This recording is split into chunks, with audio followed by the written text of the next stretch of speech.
सुप्रभात बच्चों, कैसे हो? लो जी, आ गए हम आज फिर अपनी कक्षा में और आप भी आ जाएं।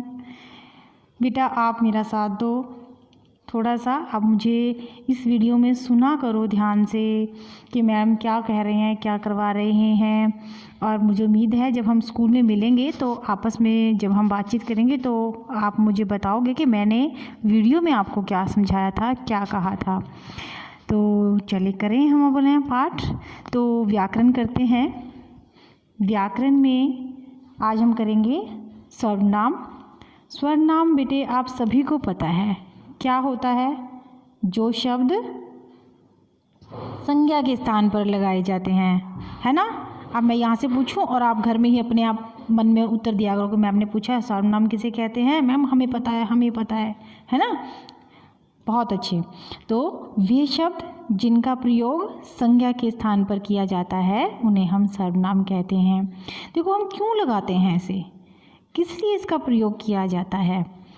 इसलिए किया जाता है बेटा कि अगर हम कक्षा में एक ही बच्चे को बार बार एक ही नाम से बुलाएं या किसी को भी एक नाम से संबोधित करें, एक ही बात को, जैसे मैं कहती हूँ राम बहुत अच्छा लड़का है, राम बहुत अच्छा पढ़ता है, राम बहुत अच्छा खेलता है, राम का जो बुद्धि है बहुत अच्छी है। बार बार मैं एक ही बात कह रही हूँ राम राम, तो अच्छा नहीं लग रहा ना। इसलिए हम सर्वनाम का प्रयोग करते हैं कि जैसे राम एक अच्छा लड़का है, वह बहुत अच्छा पढ़ता है, उसकी खेलने में बहुत अधिक रुचि है। और ये शब्द क्या है हमारे संज्ञा के स्थान पर आए ना, यह वह उसका। तो ये हमारे सर्वनाम हैं।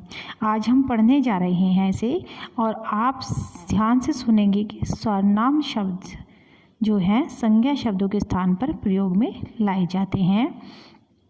देखिए मैंने आपको परिभाषा सामने दी है। आप वह शब्द जो संज्ञा के बदले में आए उसे सर्वनाम कहते हैं। जैसे मैं, तुम, हम, वह, आप, उसका, उसकी आदि। आगे है ना सामने। और इसमें कहा है हिंदी के मूल सर्वनाम 11 हैं। मूल कैसे? मैं, तू, आप, यह, वह, जो, सो, कौन, क्या, कोई, कुछ। ये हमारे मूल 11 ही होते हैं, परंतु इनको हम और अधिक कैसे बनाते हैं ये हम अभी जानेंगे। अब वो कहता है आपको सर्वनाम के भेद कितने हैं, सभी को पता है ना। मन में दोहराएं सभी बच्चे घर में। मैं यहाँ से बोलती हूँ सब कितने भेद होते हैं सर्वनाम के, बोलिए। सर्वनाम के 6 भेद हैं।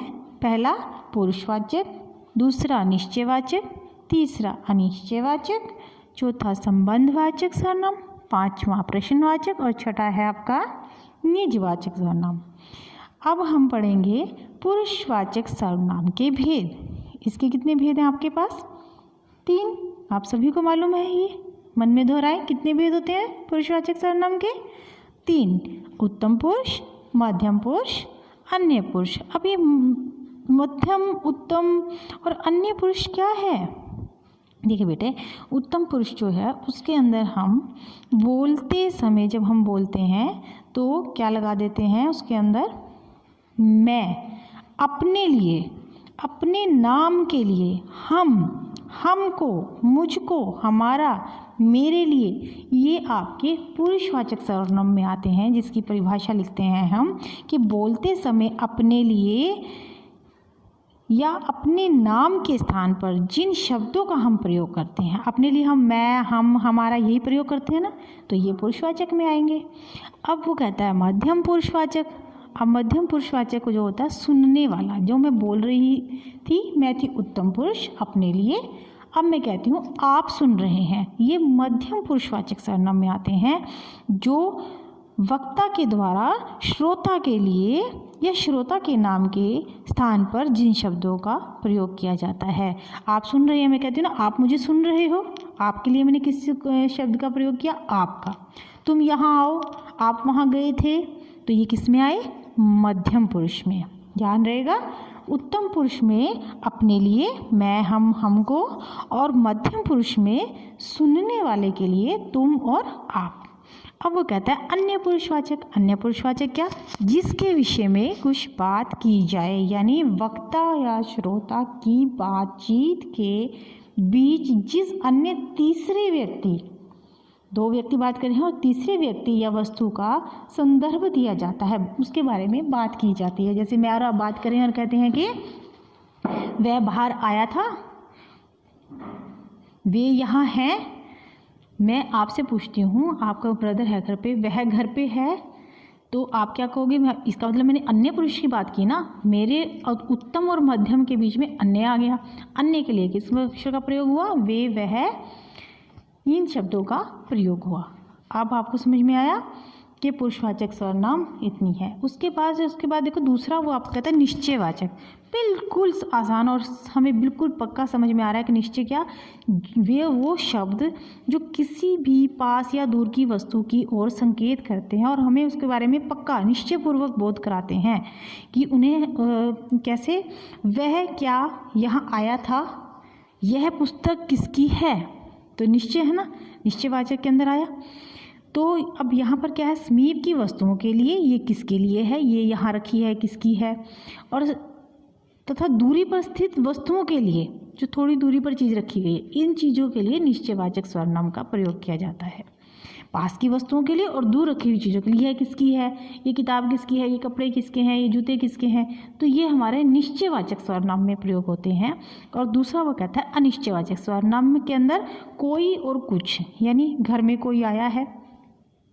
अनिश्चित वस्तु और अनिश्चित व्यक्ति के लिए जिन सर्वनाम शब्दों से कोई अनिश्चित वस्तु या व्यक्ति का पता चलता है, उससे हम अनिश्चित वाचक सर्वनाम कहते हैं।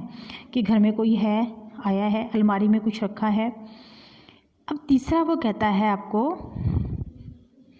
चौथा कहता है आपको प्रश्नवाचक सर्वनाम। प्रश्नवाचक तो साफ हमें पता ही है, आपको भी पता है और मुझे भी पता है।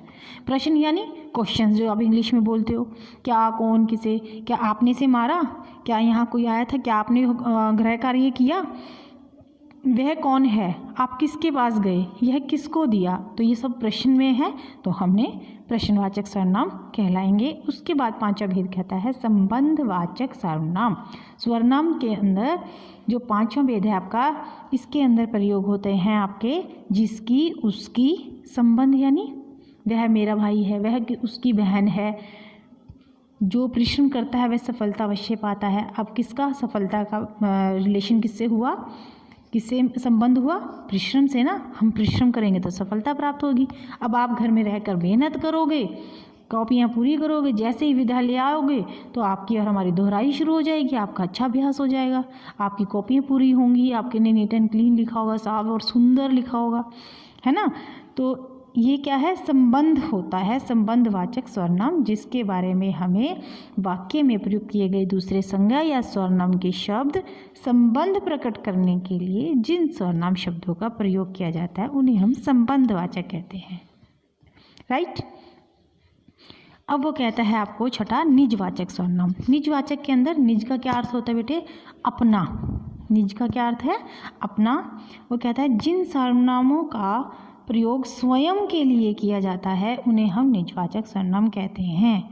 जैसे मैं कहती हूँ मैं अपना कार्य स्वयं करती हूँ, यह साड़ी मेरी है, तो ये निजवाचक में आएगा अपने लिए, यानी निज का अर्थ क्या है? अपना। और जिन सर्वनामों का प्रयोग हम अपने लिए करते हैं स्वयं के लिए, वो आपके निजवाचक सर्वनाम कहलाते हैं।